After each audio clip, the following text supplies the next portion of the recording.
പപ്പയൊന്നുമല്ല കുഞ്ഞാ, കുഞ്ഞിനെ തോന്നിയതാ. വാ.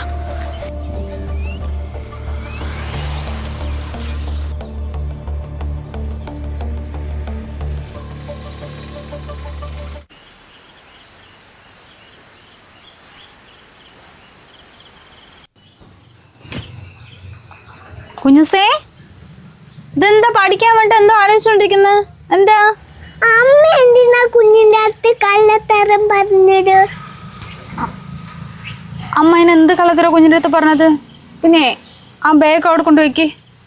ഇന്ന് സ്കൂളിൽ എല്ലാ കുട്ടികളുടെ അച്ഛനും അമ്മയും വന്നോ മീറ്റിങ്ങിന്? ആ കാറിന്റെ അമ്മയല്ല, പപ്പ തന്നെയാണു. അമ്മ എന്താണ് പിന്നെ കള്ളത്തരം പറഞ്ഞത്? അത് പപ്പയൊന്നുമല്ല കുഞ്ഞാ, വേറെ ആരോ ആ. മോനങ്ങനെ തോന്നിയതായിരിക്കും. അത് പപ്പ അല്ല, വേറെ ആന്റിന്റെ കൂടെ പോണ കുഞ്ഞ് കണ്ടതാണു. പപ്പ എന്താണ് കുഞ്ഞിന്റെ അടുത്ത് മിണ്ടാണ്ട് പോയത്? അത് പപ്പയൊന്നുമല്ല കുഞ്ഞാ, മോന് ദൂരം കണ്ടപ്പോൾ അവന് തോന്നിയതായിരിക്കും. അല്ലെങ്കിലും അതുപോലത്തെ എത്ര കാറുകളുണ്ട് ഇവിടെ. കുഞ്ഞിക്ക് തോന്നിയിട്ടൊന്നുമല്ല. പപ്പന്റെ സ്ഥലത്ത് കണ്ടാൽ കുഞ്ഞിക്ക് പപ്പയാണു അറിയാം. അതിന്റെ ജുവാൻ പേരാണു എന്റേത്. അത് പപ്പന്റെ കാർ തന്നെയാണു അമ്മ. പപ്പ നമ്മളുടെ വേണ്ട പറഞ്ഞിട്ട് പോയതാണു. മോൻ്റെ അടുത്ത് ഇതൊക്കെ ആരാ പറഞ്ഞത്? പപ്പയ്ക്ക് അമ്മന്റെ ഇഷ്ടമല്ല പറഞ്ഞിട്ട് പപ്പ ഇങ്ങോട്ട് വരില്ല. ഫ്രണ്ട്സ്മാരൊക്കെ പറഞ്ഞതാ. അങ്ങനൊന്നുമില്ല കുഞ്ഞാ, ഇന്ന് മീറ്റിങ്ങിന് പപ്പ വന്നില്ലല്ലോ.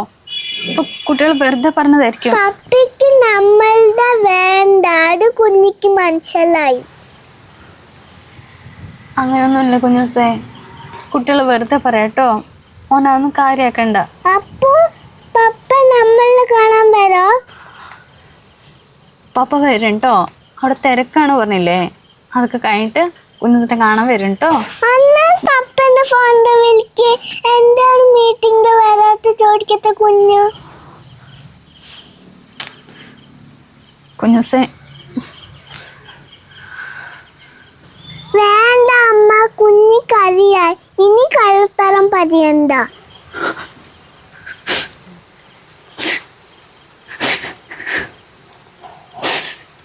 ഇനിയും കള്ളത്തരം പറയാൻ വയ്യ കുഞ്ഞുസേ. നിന്റെ പപ്പയ്ക്ക് നമ്മൾ രണ്ടാണി വേണ്ടിട. അങ്ങനെയാണെങ്കിൽ അമ്മ കരയണ്ട. അമ്മ കരഞ്ഞാൽ കുഞ്ഞിക്ക് സങ്കടം വരും. നീ എപ്പോഴും പപ്പ പപ്പ പറയുമ്പോ അമ്മക്ക് എത്ര സങ്കടം ഉണ്ടെന്ന് അറിയോ?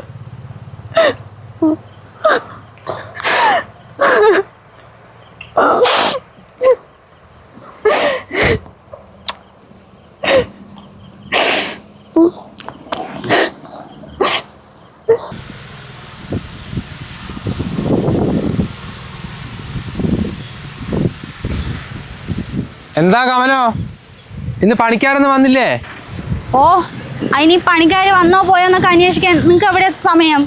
നേരം പെണ്ണിന്റെ പുറകിലല്ലേ. എന്താടി എന്താ ഇങ്ങനെയൊക്കെ പറയുന്നത്? നിങ്ങൾ ആ പെണ്ണിനെയും കുഞ്ഞിനെയും എന്തിനാ നമ്മുടെ പഴയ വീട്ടിൽ കൊണ്ട് താമസിപ്പിച്ചത്? അതും 1 രൂപ പോലും വാടക വാങ്ങിക്കാണ്ട്. ഇനിയിപ്പോൾ എന്തോ തയ്യൽ മെഷീൻ വാങ്ങിച്ചു കൊടുക്കണമെന്നോ തുണിയെടുക്കാൻ കൂടെ പോകണമെന്നൊക്കെ പറയുന്നത് കേട്ടല്ലോ. നിങ്ങൾക്ക് ഈ വയസ്സംഗത്ത് എന്തിൻ്റെ കേടാ ശേഖരേട്ടാ? എന്താ കമനോ, നീ എന്തൊക്കെയാ പറയുന്നത്? എൻ്റെ പെങ്ങളുടെ മോൻ അവളോടും ആ കുഞ്ഞിനോടും ചെയ്ത് നീക്ക് അറിയുന്നതല്ലേ. മനുഷ്യന്മാർ ചെയ്യുന്ന കാര്യമാ. ആ പൊടി കുഞ്ഞിനെയും കൊണ്ട് ആ പാവം അവളെ സഹായിക്കുക. ഇപ്പം നമ്മളല്ലേ ഉള്ളൂ, നമ്മളും കൂടി കൈവിട്ടാലോ? അവൾക്ക് അവളുടെ വീട്ടുകാരും കുടുംബക്കാരൊക്കെ ഇല്ലേ? അവിടെ ഒരു ഗതിയില്ലാവിട്ട് നിങ്ങൾ എന്നെ നോക്കേണ്ട കാര്യമുണ്ടാ? നമുക്ക് നമ്മുടെ കാര്യം നോക്കണ്ടേ? അവളുടെ അവസ്ഥ നിനക്കും അറിയുന്നതല്ലേ. ഒരു കെട്ടിക്കാൻ പ്രായമുള്ള അനിയത്തിയല്ലേ അവളുടെ വീട്ടിലുള്ളത്. അതല്ലേ പാവം അങ്ങോട്ട് പോകാൻ പറ്റാണ്ട് ഇവിടെ തന്നെ നിൽക്കുന്നത്. ആ ചെക്കൻ ചെയ്ത പോക്കൃത്തരത്തിന് ഈ കുഞ്ഞും ഇവിടെയല്ലേ കിടന്ന് അനുഭവിക്കുന്നത്. അത് കണ്ടിട്ട് സഹിക്കാൻ പറ്റുന്നില്ല കമലോ. ആ വീട് പൊളിച്ചിട്ട് അവിടെ അച്ഛന് പുതിയ വീട് വെക്കാൻ നമ്മൾ വിചാരിച്ചല്ലേ. എന്നാൽ വീട് വെക്കണമെങ്കിൽ പോട്ടെ, ആ വീടേ വേറെ ആർക്കെങ്കിലും വാടകയ്ക്ക് കൊടുത്തൂടെ? മാസം 10,000 വെച്ച് കിട്ടും. ഇത് ഈ പെണ്ണിന് വെറുതെ കൊടുത്തിട്ട്. അല്ല, അവൾക്ക് തയ്യൽ മെഷീനൊക്കെ വാങ്ങിച്ചു കൊടുക്കാൻ നിങ്ങൾ പറഞ്ഞിട്ടായിരുന്നല്ലോ. അവൾ അവിടെ തയ്ച്ചു വേണ്ടിട്ട് നമുക്ക് എന്തായാലും ലാഭം? പണം പണം പണം. നിനക്ക് ഏത് നേരം അതിനെക്കുറിച്ച് മാത്രമേ ചിന്തയുള്ളൂ കമലോ. കുറച്ച് മനുഷ്യത്വമൊക്കെ കാണിക്കി. ഒന്നില്ലെങ്കിൽ നീ ഒരു സ്ത്രീയല്ലേ, ആ കുട്ടി അനുഭവിക്കുന്ന വേദന നിനക്കും അറിയാലോ. ഞാൻ എന്ത് കൊടുത്താലും അത് വാങ്ങിക്കുന്നില്ല. അപ്പോൾ സ്വന്തമായിട്ടൊരു വരുമാനം ഉണ്ടായിക്കോട്ടെ പറഞ്ഞിട്ടാണ് ഈ മിഷ്യൻ്റെ കാര്യം പറഞ്ഞത്. ഇനിയിപ്പോൾ ഞാൻ എത്ര പൈസ സഹായിച്ചാലും 1 രൂപ പോലും കുറയാണ്ട് അത് തിരിച്ചു തരും. അവളെ സ്വഭാവം എനിക്കറിയാം. അതിനാണ് നീ ഇങ്ങനെയൊക്കെ പറയുന്നത്? ജീവിക്കാൻ പണം തന്നെ വേണം. അതാരും നമുക്ക് കൊണ്ടുതരുമൊന്നുമില്ല. നമ്മൾ സ്വന്തം ഉണ്ടാക്കുക തന്നെ വേണം. അതില്ലാതൊരു കാലം ഉണ്ടായിരുന്നു. അപ്പം നമ്മൾ എത്ര അനുഭവിച്ചെന്ന് നിങ്ങൾ മറന്നിട്ടൊന്നും ഇല്ലല്ലോ. ഒന്നാമത് ഭർത്താവ് വിട്ടിട്ട് പോയ പെണ്ണാ. നാളെ മേലല്ലേ നാട്ടുകാർ പലതും പറഞ്ഞുണ്ടാക്കും അവൾ ഓരോന്ന് സഹായിച്ചു കഴിഞ്ഞാൽ. അതൊക്കെ കേൾക്കേണ്ട ഞാൻ ഒറ്റൊരുത്തിയല്ലേ. അതിനെക്കുറിച്ചൊന്നും നിങ്ങൾക്ക് ആലോചന ഇല്ല അല്ലേ? നാട്ടുകാരെന്ത് പറയും നോക്കിയിട്ടല്ലല്ലോ ജീവിക്കേണ്ടത്. ഇത് നാട്ടുകാർ വന്നിരിക്കുന്നു. ഇപ്പം ആ കുഞ്ഞിനെ അവളെ ഒറ്റയ്ക്കാക്കിയതാണെങ്കിലോ, എന്നിട്ട് അത് എന്തെങ്കിലും ചെയ്താലോ, അപ്പം ഈ നാട്ടുകാർ അയ്യോ എന്നല്ലേ പറയുള്ളൂ. അതുകൊണ്ട് അവരെ വർത്താനം നീ എന്നോട് പറയണ്ട കേട്ടാ.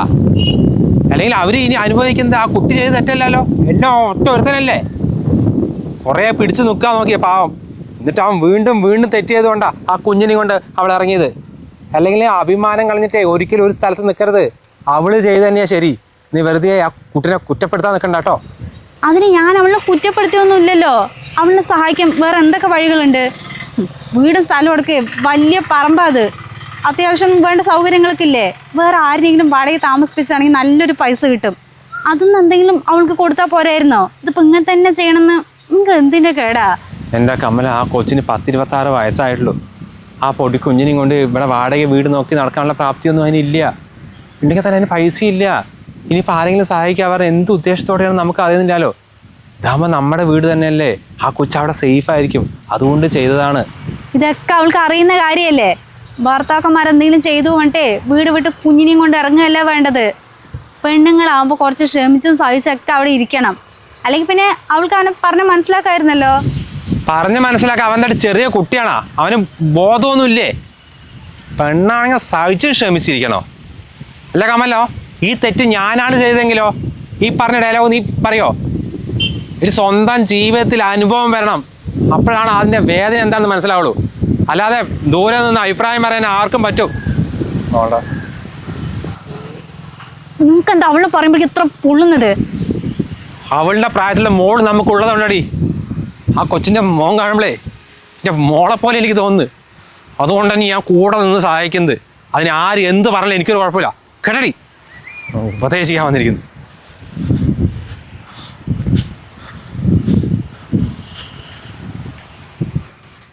പെണ്ണിനെ എങ്ങനെയെങ്കിലും ഇവിടെ നിന്ന് ഓടിക്കണം. എന്നാലും എനിക്ക് മനസ്സമാധാനം ഉണ്ടാവുള്ളൂ.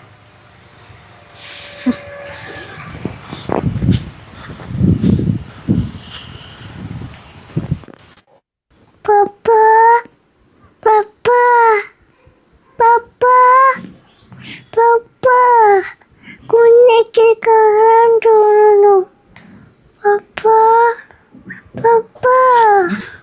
കുഞ്ഞുസേ, അമ്മ വന്നിടാ മോനെ. കുഞ്ഞോ, മോ എന്ത് പണിയാ ദൈവമേ. കുഞ്ഞുസേ, ഒന്നുമില്ലടാ മോനെ, ഒന്നുമില്ലടാ കുട്ടാ. പപ്പ വരണ്ടോ? പപ്പ വരുവേ. വരുവടാ വരുവടാ വരുവടാ. കിടന്നോ അവിടെ. ഇപ്പൊ പനി മാറുവേ. ദൈവമേ, എന്താ ചെയ്യാ? ഇല്ലടാ ഇല്ലടാ ഇല്ലടാ ഇല്ലടാ. ഉറങ്ങ ഉറങ്ങ ഉറങ്ങ ഉറങ്ങ. കുഞ്ഞാ,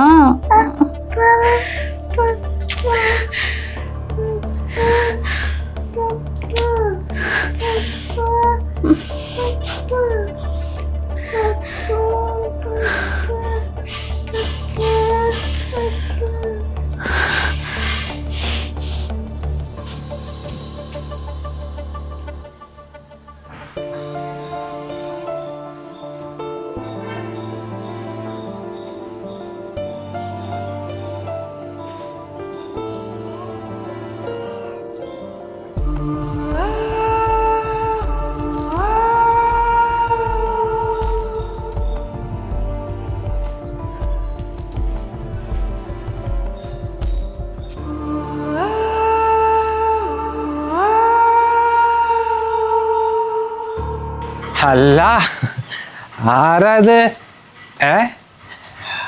നീ എന്തായാലും തിരിച്ചു വരുന്ന എനിക്ക് നല്ല ബോധ്യം ഉണ്ടായിരുന്നടി.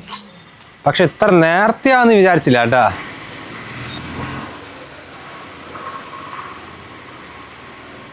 അന്ന് വീട്ടിൻ്റെ പടി ഇറങ്ങുമ്പോൾ ഇനി ഒരിക്കലും കൂടെ തിരിച്ച് വരില്ല എന്ന് ആഗ്രഹിച്ചിട്ടാണ് പോയത്. ഇപ്പം ഞാനൊരു കുഞ്ഞിന് വേണ്ടി മാത്രം ഇങ്ങോട്ട് വന്ന്. ഒരാഴ്ച പനിയാ, എത്ര ഹോസ്പിറ്റലിൽ കാണിച്ചിട്ടും മാറുന്നില്ല. ഏത് നേരം പപ്പ പപ്പ പറഞ്ഞു കരയാ എൻ്റെ കുട്ടി. നീ ആള് കൊള്ളാനടി സന്ധ്യ. എന്നിട്ട് നീ എന്താ വിചാരിച്ച്? നിന്നെക്കുറിച്ച് ഞാൻ ഒന്നും അറിയുന്നില്ല എന്നാ? എൻ്റെ ആ ശേഖരൻ അമ്മാവനല്ലേ ഇപ്പം നിന്നെ സപ്പോർട്ട് ചെയ്യുന്നത്. നിങ്ങൾ രണ്ടാളും കൂടി എന്നെ എന്ത് ചെയ്യാൻ മാറ്റാടി? അവൾ 7000 ഉലുവയ്ക്ക് തുണിക്കടിയിൽ പണിക്ക് പോന്നു. എന്നെ നാണം കെടുത്താനാ? എടി എനിക്ക് പുല്ലാടി. ഇപ്പം നിനക്ക് കഴിയാൻ ഗതിയില്ല അവിടെ. ഇപ്പം മനസ്സിലായടി ഒരു പെണ്ണിന് ഒറ്റയ്ക്ക് ജീവിക്കാൻ പറ്റില്ലാന്ന്. എന്നിട്ട് ഓരോ കുഞ്ഞിൻ്റെ പേരും പറഞ്ഞ് ഉടായി പറഞ്ഞ് ഇങ്ങോട്ട് വരുന്നതേ. കുഞ്ഞിക്ക് പനിയാണ് പറഞ്ഞവളുടെ. എല്ലാം സന്ധ്യ, എനിക്ക് നിന്നോട് ഒരു ദേഷ്യമില്ല കേട്ടാ, സഹതാപം മാത്രമേ ഉള്ളൂ. എനിക്ക് ശ്രേയനെ ഭയങ്കര ഇഷ്ടമാണ്. ഇപ്പം നിന്നെ കാണുന്നതിന് മുമ്പ് അവളെയാണ് കാണുന്നത് വെച്ചാൽ ഞാൻ അവളെ കല്യാണം കഴിച്ചിട്ടുണ്ടാവും. എന്തോ ഒരു കഷ്ടകാലത്തിൽ നിന്നെ കല്യാണം കഴിച്ചതിന് ശേഷമാണ് ഞാൻ അവളെ കാണുന്നത്. അത് വിധി. എടി ചില ആണുങ്ങൾ അങ്ങനെയാണ്. എന്തായാലും എൻ്റെ കുഞ്ഞിന് വേണ്ടി മാത്രം നിന്നെ ഞാൻ ഈ വീട്ടിൽ കയറ്റാം. എന്തായാലും കല്യാണം കഴിക്കാൻ അവൾക്കും താല്പര്യമില്ല. അപ്പോൾ ഒരു അഡ്ജസ്റ്റ്മെൻറ്റിൽ അങ്ങനെ പോവും. ഞാൻ എവിടെ പോകുന്നോ എൻ്റെ ഫോൺ കോൾ ചെക്ക് ചെയ്യാനോ ഒന്നും നിൽക്കാണ്ട് ഒരു വെപ്പാട്ടിയായിട്ട് ഇവിടെ നിൽക്കാൻ പറ്റിയാൽ നീ നിന്നോ. എവിടെയും പണിക്ക് പോകേണ്ടി തിന്നാനും കുടിക്കാനും ഉള്ളതൊക്കെ ഞാൻ അവിടെ കൊണ്ടുതരാം. പറ്റുമോ നിനക്ക്? നിങ്ങളുടെ മുന്നിൽ കൈ നീട്ടാൻ വേണ്ടി വന്നൊന്നുമല്ല ഞാൻ. എൻ്റെ കുഞ്ഞ് ഏത് നേരം നിങ്ങളുടെ പേരാ പറഞ്ഞുകൊണ്ടിരിക്കുന്നത്. അതുകൊണ്ട് മാത്രമാണ് ഞാൻ ഇപ്പം ഇങ്ങോട്ട് വന്നത്. ഗതിയില്ലെങ്കിലും അഹങ്കാരത്തിന് ഒരു കുറവുമില്ല അല്ലേ? സത്യം പറഞ്ഞാൽ എൻ്റെ കാര്യമൊക്കെ നീ പിടിച്ചപ്പോഴേ നിന്നെ തീർത്തിട്ട് ആത്മഹത്യയാക്കി വരുത്തി തീർക്കാനാണ് ഞാൻ ശ്രമിച്ചത്. പിന്നെ എൻ്റെ കുഞ്ഞിനെ ആലോചിച്ചിട്ട് മാത്രമുള്ള നിന്നെ ഞാൻ വെറുതെ വിട്ടത്. അപ്പം നീ കൂട്ടത്തിലേക്ക് ഒരു കളിക്കല്ലേ. എൻ്റെ സ്വഭാവം നിനക്ക് ശരിക്കും അറിയില്ല. എന്തായാലും ഇപ്പോൾ കോടതിയിൽ പോയാൽ 4 വയസ്സായതുകൊണ്ടേ കുഞ്ഞിന് എന്തായാലും നിൻ്റെ കൂടെ ആയിക്കുള്ളൂ. അവൻ എങ്ങനെ എൻ്റെ കൂടെ ആക്കണമെന്ന് അതെനിക്കറിയാം. അതിനുള്ള കളി ഞാൻ കളിക്കുന്നുണ്ട്. അതൊക്കെ പിന്നത്തെ കാര്യമല്ലേ. ഇപ്പം എൻ്റെ കുഞ്ഞിന് എന്തെങ്കിലും വേണമെങ്കിൽ എത്ര പൈസ വേണമെങ്കിലും ഞാൻ തരാം. പക്ഷെ നീ എൻ്റെ കാല് പിടിച്ച് ചോദിക്കണം.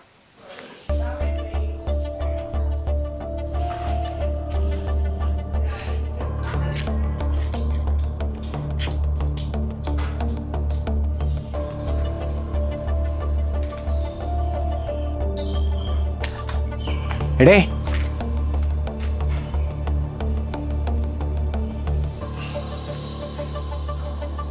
നിന്നെപ്പോലത്തെ പെണ്ണിനൊന്നേ ഭർത്താവില്ലാണ്ട് ഒരിക്കലും ഒറ്റയ്ക്ക് ജീവിക്കാൻ പറ്റില്ലേ. എന്തായാലും നീ കരഞ്ഞ് കാല് പിടിച്ച് ഇങ്ങോട്ട് തന്നെ വരും, അതെനിക്ക് ഉറപ്പാ.